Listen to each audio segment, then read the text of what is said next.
bienvenue dans cette nouvelle vidéo. J'ai fait une bêtise avant de commencer à tourner. J'avais mis une magnifique bougie, je l'ai fait chauffer, tout ça, j'étais en train de préparer. Et là, d'un coup, je la prends parce que je n'aimais pas du tout où elle était placée. Et la cire, elle a coulé par terre. Bon, précisément sur les affaires de mon copain. Mais bon, vu qu'il va jamais voir cette vidéo, enfin j'espère, cœur sur toi, et bien peut-être que je serai sauvée. Mais bon, en vrai, je vais lui dire quand même quand il rentrera du travail ce soir. Allez, clap!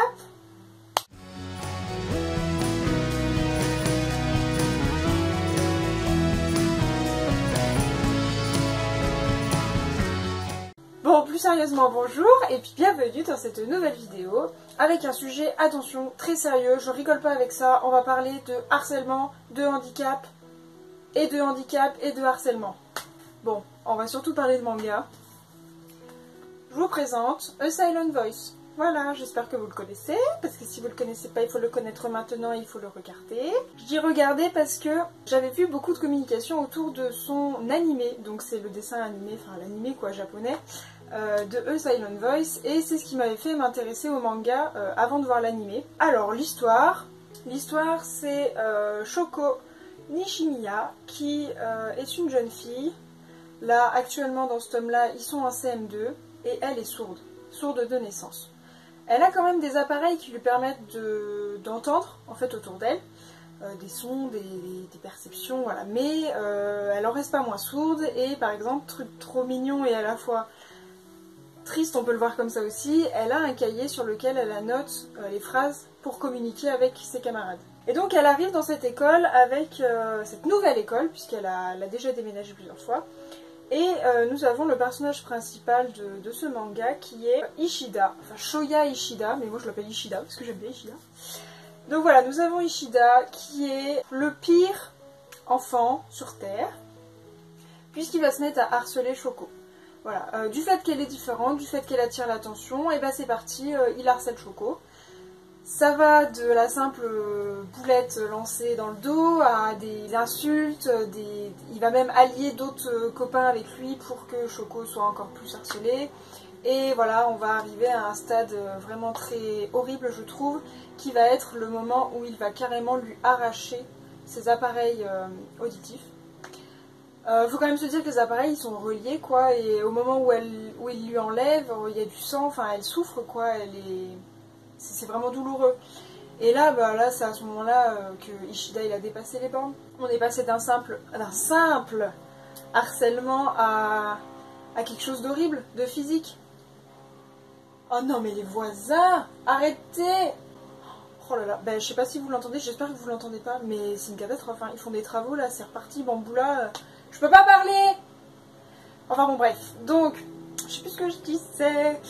Il va dépasser les bornes, et à partir de ce moment-là, je crois que Shoko redéménage, et lui, en fait, Ishida, il va perdre au fur et à mesure ses copains, puisque là, il a dépassé les bornes, et il y a eu des sanctions beaucoup plus lourdes de la part du proviseur.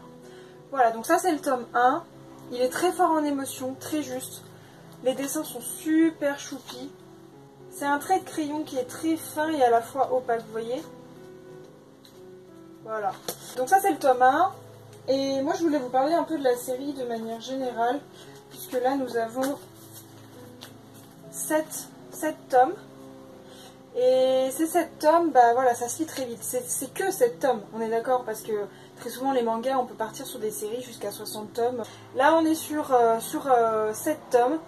Et 7 tomes qu'on ne voit pas passer parce que on repart au deuxième. Vous voyez là ils sont plus grands, ils sont au lycée. Shoko elle a grandi, Ishida aussi. Et en fait c'est plus vraiment le même Ishida qu'on retrouve parce que Ishida maintenant il a des remords. Et oui, puisqu'il se rend compte à quel point il a fait du mal à Shoko, puisque lui-même a subi ensuite du harcèlement, il s'est fait rejeter par ses copains. Et voilà, mais en même temps c'est bien fait pour lui, parce qu'il a vraiment dépassé les bornes. Et donc là il arrive à un point par contre de sa vie, il regrette son choix et il regrette ses actions. C'est très bien, hein, mais là il en est à un stade tellement élevé en fait qu'il veut mettre fin à ses jours. Pour lui il a aucun intérêt à continuer de vivre, c'est un poids, et voilà, il veut se suicider. Mais avant ça, Il veut absolument se faire pardonner par Shoko. Il veut au moins voir comment elle va, voir si elle veut bien lui adresser la parole une dernière fois. Et surtout essayer de se faire pardonner pour, je suppose, partir un peu l'âme tranquille, quoi. Et là, donc, commence une nouvelle relation entre les deux, puisqu'ils ont grandi. Shoko a grandi, elle se porte bien, elle se porte mieux. Et voilà, on va avec eux partager les 7 tomes d'un renouvellement, d'une nouvelle relation avec des enjeux qui sont beaucoup plus importants, puisqu'ils sont à l'âge presque adulte. Donc on ne réagit plus comme on pouvait réagir avant. Et Shoko est quand même toujours handicapée, elle est toujours sourde. Et Ishida par contre lui a profondément changé. Donc c'est vraiment super mignon et à la fois c'est très vrai, c'est très juste. Donc moi je suis super heureuse de l'avoir lu, c'est un gros coup de cœur. Surtout qu'en fait une fois que je l'ai fini, j'ai regardé l'animé et là l'animé il m'a remis une claque. Parce qu'on est sur des magnifiques plans, des magnifiques musiques.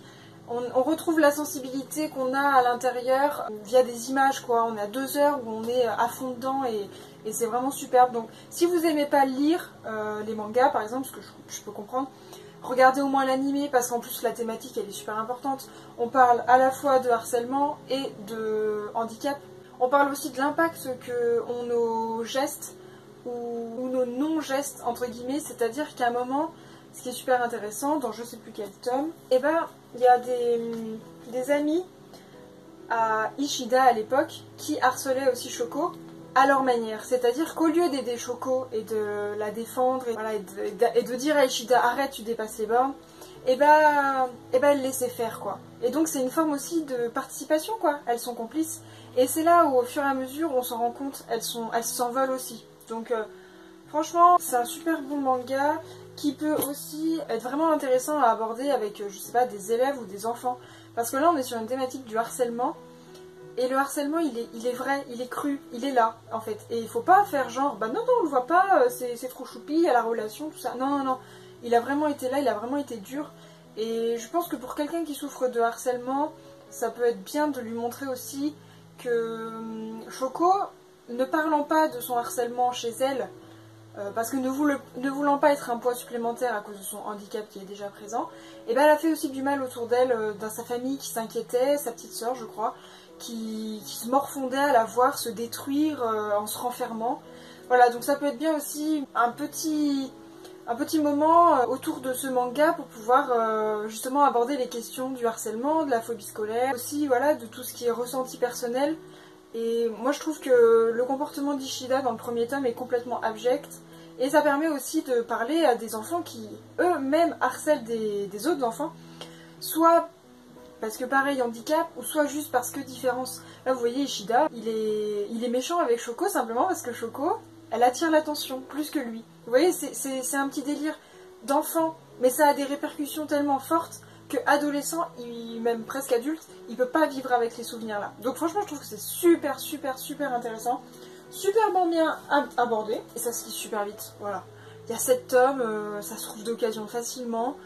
C'est vraiment quelque chose qui m'a vraiment plu et je suis vraiment heureuse de l'avoir lu. J'essaie de le recommander le plus possible au travail, mais la plupart du temps, voilà, la thématique du harcèlement, bizarrement, elle gêne. C'est-à-dire, je pense qu'il y en a peut-être qui ont harcelé dans leur jeunesse et qui, voilà, se sentent un peu coupables quand je dis qu'en plus le harceleur, c'est le personnage principal. Ils savent qu'ils vont avoir son ressenti, qu'ils vont eux aussi peut-être se sentir mal.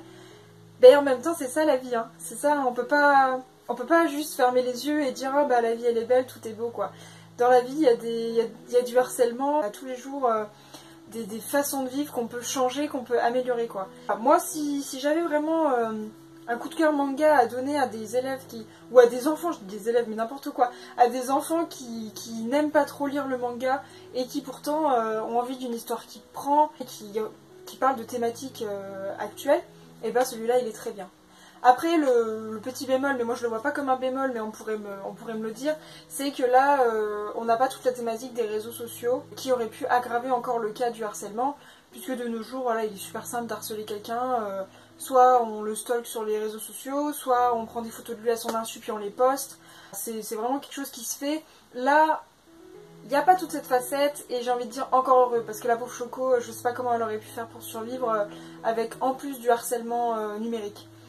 Et moi je le recommande parce que voilà, C'est un manga qui se lit vite, un manga qui est super intéressant. En fait voilà, il n'y a pas vraiment de relation amoureuse entre les deux. Mais j'ai même pas envie de vous en parler parce que c'est pas vraiment ça le sujet principal. Vous allez pas lire ça pour l'histoire, la relation entre Shoko et Ishida. C'est plutôt la relation entre Shoko et Ishida d'un point de vue social. Donc du harcèlement et des choses comme ça. Voilà, c'est à peu près tout ce que j'avais à dire sur cette petite série.